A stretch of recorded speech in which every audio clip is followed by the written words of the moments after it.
తెలంగాణ అభివృద్ధిలో ముఖ్యమంత్రి రేవంత్ రెడ్డి పనితీరును చూసి ఓర్వలేని బీఆర్ఎస్ నాయకులు విమర్శలు చేస్తున్నారని హన్మకొండ ఎమ్మెల్యే నాయిని రాజేందర్ రెడ్డి తెలిపారు.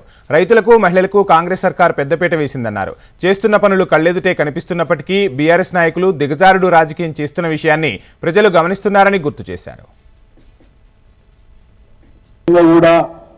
రాష్ట్రంలో ఒక విప్లవాత్మకమైనటువంటి నిర్మాణం ఎవరు ఊహించినటువంటి విధంగా ఇవాళ అభివృద్ధి పదంలో దూసుకుపోతున్నామంటానికి ప్రతి నిమిషం మనం నడిసే ప్రతి అడుగు వరంగల్లో మనకు అభివృద్ధి గతానికి ఇప్పటికీ వ్యత్యాసం ఏంటిదనేది మనం స్వయాన చూస్తున్నాం. కాబట్టి ఇవాళ మనము బస్సులను కొత్త బస్సులను ప్రవేశపెట్టి మహాలక్ష్మి పథకం కింద మహిళలకు ఉచితంగా సుమారు 125 కోట్ల మంది మహిళలు ఉచితంగా ఇలా ప్రయాణిస్తుంటే మరి కొందరు దుర్మార్గం ఏంటంటే ఓర్వలేక బస్సులను మహిళలకు ఉచితంగా ఇస్తే ఆటో వాళ్ళని రెచ్చగొట్టడం, ఆటో వాళ్ళని మేము రోడ్డు మీద వదిలేయటానికి కాదు, వారికి ఆల్టర్నేటివ్ కూడా 2 రోజులు ఎనుకో ముందో వారికి తగిన విధంగా మేము అన్ని చూపిస్తామని ముఖ్యమంత్రి గారు చెప్పినాక కూడా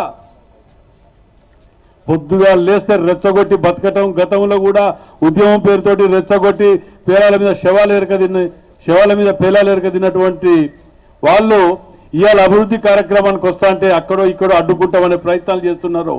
మరి ప్రజలు మీరు ఆలోచించాలి. అభివృద్ధి నిరోధకులని ఎక్కడ అవపడితే అక్కడ తరిమి కొట్టండి. ఎందుకంటే వాళ్ళు అభివృద్ధి నిరోధకులు